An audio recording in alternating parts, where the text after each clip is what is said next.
சொன்ன மாதிரி நேத்து காலையில ஒரு பேய் படம்,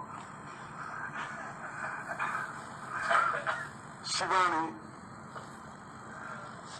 நம்பர் சாக்சர், அது ஒரு முயற்சி. இப்ப எல்லா ட்ரெண்ட் எல்லாரையும் பயமுறுத்துறதுல எல்லாரும் இறங்கிட்டாங்க. இப்போ ஒரு பேய் படம், இதுலதான் பட்டிமன்றம் நேற்று காலையில, பேய் இருக்கா இல்லையா, இருக்கா இல்லையா, அது ரொம்ப அழகா சொன்னாரு. இல்ல விவேக், கல்யாணம் ஆயிருக்கா, கல்யாணம் ஆயிருக்கா, அவர் கேட்டாரு. ஆமா. லவ் பண்றியா, ஆமா. அப்ப எப்படி பேய் இல்லைன்னு சொல்ல முடியும்னு கேட்டாரு. நான் அப்படி சொல்ல மாட்டேன். ஏன்னா எனக்கு கிடைச்ச ஒய்ஃப் எனக்கு தேவதை மாதிரி கிடைச்சிருச்சு. அதனால அதை மறுக்கலாம்னு நான் நினைச்சேன். பட் அந்த நேரத்துல வேண்டாம், பட்டிமன்றம் ஆயிரும் அப்படின்னு சொல்லிட்டு. ஏன்னா ஒரு மனிதனுடைய உயர்வுக்கும் தாழ்வுக்கும் மனைவி தான் காரணம் நான் நினைக்கிறேன்.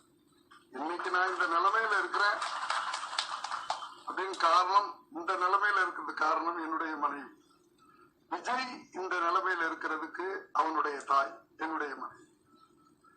அதனால எங்கேயுமே மனைவிகளை தவறா பேசுறது எனக்கு கஷ்டமா இருக்கு. நான் எந்திரிச்சு மைக்கு போலான்னு நினைச்சேன். ஏன்னா பேய் நமக்குள்ளதான் இருக்கு, வேற எங்கேயுமே இல்ல. நமக்குள்ளதான் பேய் இருக்கு. அதாவது டெவில் இருக்கு, தேவனா தேவர்களும் இல்ல உள்ளதான் இருக்கிறாங்க, தேவதைகளும் உள்ளதான் இருக்காங்க, பேயும் நமக்குள்ளதான் இருக்கு.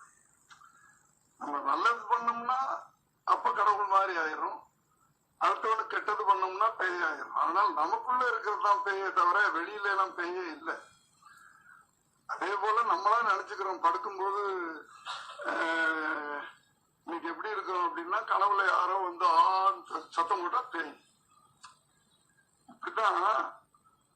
அதாவது பேயின்றது ஏதோ ஒரு நம்பிக்கை தான். அந்த நம்பிக்கையை வச்சு இன்னைக்கு ரொம்ப பேரு படம் எடுத்துக்கிட்டு இருக்கிறாங்க. அந்த படங்கள்லாம் நல்லா போயிட்டு, அதுதான் வேடிக்கை. இல்லாத ஒன்றை வைத்து எவனொருவன் வெற்றி பெறுகிறானோ அதுதான் சினிமா. ஒரு பொய்யை நம்ப வைப்பதுதான் சினிமா. ஒரு பொய்ய ரொம்ப அழகா நம்ப வச்சிருக்கோம், அதான் சினிமா. பாலச்சந்தர் சார் ஒரு ப்ராஸ்டிடியூட், ஒரு விபச்சாரி மேல சிம்பத்தி வர வச்சார், அதான் சினிமா. இப்படி இன்னைக்கு ட்ரெண்ட், அந்த ட்ரெண்டை பிடிச்சுக்கிட்டு பாபு கணேஷ் எடுத்திருக்கிறாரு. நிச்சயமா இன்னைக்கு ட்ரெண்டுக்கு நீங்க அதுல பயமுறுத்திருந்தீங்கன்னா, கரெக்டா பயமுறுத்திருந்தீங்கன்னா, இல்லாத ஒன்றை நம்ப வச்சிட்டீங்கன்னா அதுதான் சரி. எனக்கு முழுசா தெரியல. அதனால நீங்க எத்தனை படம் வேணாலும் நடிக்கலாம், எத்தனை படம் வேணாலும் டைரக்ட் பண்ணலாம். என்னைக்காவது ஒரு நாள் நீங்க ஜெயிச்ச உடனே நிச்சயமா சினிமா உங்களுக்கு பின்னாடி வரும். அதுதான் உண்மை. வெற்றிதான் முக்கியமே தவிர டேலண்ட் இல்ல. ஜெயிக்கிறவங்க எல்லாம் டேலண்ட் உள்ளவங்களா, இல்ல டேலண்ட் இருக்கிறவங்க எல்லாம் ஜெயிச்சுறாங்களா? இது ஒரு பாட்டு. புத்தி உள்ள மனிதன் எல்லாம் வெற்றி காண்பதில்லை, வெற்றி பெற்ற மனிதன் எல்லாம் புத்திசாலி இல்லை. வெற்றி பெற்றுட்டீங்கன்னா நீ புத்திசாலின்றான். அதனால ட்ரை பண்ணிட்டே இருக்கணும், அதான் லைஃப். ட்ரை பண்ணிட்டே இருக்கணும்.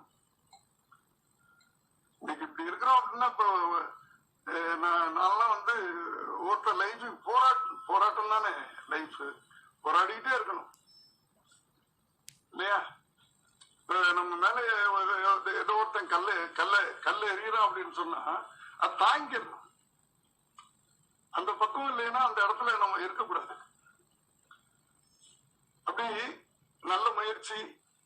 10 படம் எனக்கு ஆச்சரியமா இருக்குது. ஒரு படம் ஏதோ கஷ்டப்பட்டு எடுத்துடலாம், 2 படம் எடுத்துடலாம். அதுக்கு மேல யாரோ சொன்னாங்க, ஒரு படம் எடுத்தவங்க எல்லாம் கோவணத்தை கட்டிக்கிட்டு இங்க தெரியறாங்கன்னு சொன்னாங்க. 10 படம் நீங்க எடுத்திருக்கிறீங்க அப்படின்னு சொன்னா உண்மையிலேயே